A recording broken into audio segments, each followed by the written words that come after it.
Hi friends, നമ്മളൊന്ന് തൃശ്ശൂർ പോവുകയാണ്. സുമേഷേട്ടന് അവിടെ വർക്ക് നോക്കാനുണ്ടായിരുന്നു. കുറേ നാളെ ഞങ്ങളെയും കൂടി കൊണ്ടുപോകണമെന്ന് പറയണേ കേട്ടോ. അപ്പോൾ പോണ വഴി ഒന്ന് കൊടുങ്ങല്ലൂർ കയറി തൊഴുത് വടക്കുംനാഥ ക്ഷേത്രത്തിലും പോകാമെന്ന് ഓർത്ത് അങ്ങനെ ഇറങ്ങിയതാണേ. അപ്പോൾ അതേ നമ്മൾ കൊടുങ്ങല്ലൂർ എത്തി. കൊടുങ്ങല്ലൂർ തൊഴുത് പിന്നെ വടക്കുംനാഥ ക്ഷേത്രത്തിലും തൊഴുത് ഒന്ന് ചെറുതായിട്ട് തൃശ്ശൂർ കറങ്ങാമെന്ന് ഓർത്താട്ടോ. കൊടുങ്ങല്ലൂർ അമ്മയുടെ അടുത്ത് ചെറിയൊരു തിരക്കുണ്ടായിട്ടോ. ചെറിയൊരു തിരക്കായിരുന്നു, വലിയ കുഴപ്പമുണ്ടായില്ല. പിന്നെ അവിടെ നിന്ന് അമ്മയുടെ ഒരു ഫോട്ടോയൊക്കെ വാങ്ങി ഞങ്ങൾ അവിടെ നിന്ന് പോന്നു നേരെ തൃശ്ശൂർക്ക്.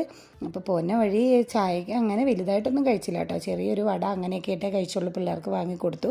11 മണിയാകുമ്പോൾ അവിടെ നട അടക്കുമെന്ന് നോക്കിയപ്പോൾ കണ്ടു. അപ്പോൾ വേഗം പോകാമെന്നും പറഞ്ഞു. പിന്നെ ചേട്ടൻ വേഗം പോന്നു. പിന്നെ അതേ തൃശ്ശൂരെത്തി വടക്കുംനാഥ ക്ഷേത്രത്തിൽ തൊഴുതിറങ്ങി. അവിടെ ഉള്ളിലേക്ക് ഫോണൊന്നും അലോഡല്ല, അതുകൊണ്ട് വീഡിയോ ഒന്നും എടുക്കാൻ പറ്റിയില്ല. പുറത്തെ വീഡിയോ എടുത്ത് പിന്നെ ഇറങ്ങി. പിള്ളേർക്ക് അപ്പോൾ അവിടെ ഐസ്ക്രീം കണ്ടുകൊണ്ട് വേണമെന്ന് പറഞ്ഞു. അതും കഴിച്ച് പിന്നെ 12 മണിയൊക്കെ ആയപ്പോഴത്തേനും ഞങ്ങൾ അവിടെ അൾഡ്രീം ഉണ്ടായിരുന്നു. അപ്പോൾ അവിടെ കയറി മന്തിയൊക്കെ കഴിച്ച് ഞങ്ങൾ അവിടെ നിന്ന് പോന്നു.